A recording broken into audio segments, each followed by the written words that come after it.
ایک اور جو مسئلہ ہے کہ جیسے مسافر کے لیے رمضان میں یہ رخصت دی گئی ہے کہ مسافر جب حالت سفر میں ہو تو روزہ چھوڑ سکتا ہے، اور جتنے روزے چھوٹیں گے بعد میں اتنے روزے کی فضا. فمن کان منکم مریضا او علی سفر فعدۃ من ایام اخر. اگر کوئی آدمی بیمار ہے یا کوئی آدمی سفر پہ ہے تو جتنے روزے چھوٹیں گے دوسرے دنوں میں اتنے روزوں کی تکمیل.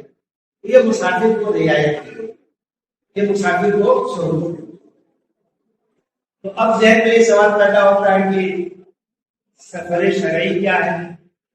اتنا لمبا سفر ہو تو اسے سفر شرعی سمجھا جائے گا اور ہم رخصت کی مستحق ہوں گے، کیونکہ سفر جو ہے یہ مختصر بھی ہو سکتا ہے، لمبا بھی ہو سکتا ہے.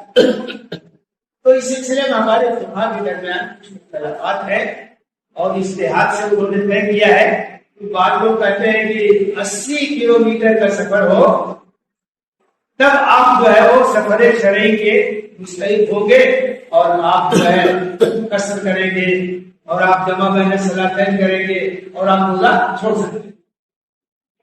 بعض لوگوں نے کہا ہے کہ 45 کلومیٹر اور بھی کچھ افواہ. اس کی وجہ یہ ہے کہ اجتہاد اور قیاس کے ذریعے سے جس چیز کو طے کیا جائے گا اس میں نقطۂ نظر الگ الگ ہوگا. اگر کہیں حدیث میں بات ہوگی کہ اتنا لمبا سفر پہ کرنا، بات ختم ہو جاتا ہے. قرآن میں بات ہوتی ہے تو بات ختم ہو جاتی ہے. قرآن نے کہا مسافر کو رعایت. اب کس کو مسافر سمجھا جائے کس کو نہ سمجھا جائے؟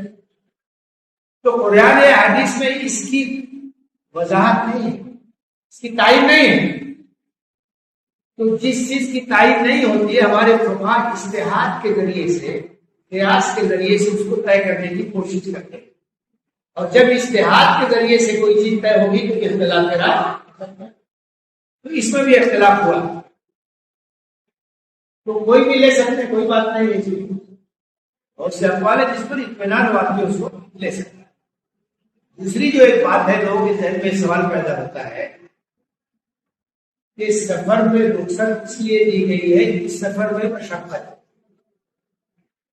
جس میں ہے کہ السفر قطعۃ من العذاب. سفر میں نہ کھانے کا کوئی ٹھکانا ہے، نہ پینے کا کوئی ٹھکانا ہے، نہ سونے کا کوئی ٹھکانا، کب کیا ہو جائے کچھ نہیں معلوم. تو مسافر کو رعایت کیوں دی گئی ہے؟ مشقت ہوتی ہے. مریض کو رعایت کیوں دی گئی ہے؟ مشقت ہوتی ہے. اچھا، اب آج کل سفر کے وسائل اتنی ترقی یافتہ ہے کہ آدمی بہت آرام سے سفر کرتا ہے.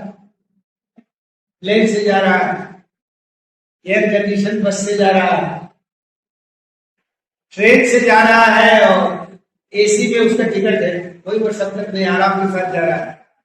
کار سے جا رہا ہے، کار بھی کیا ہے؟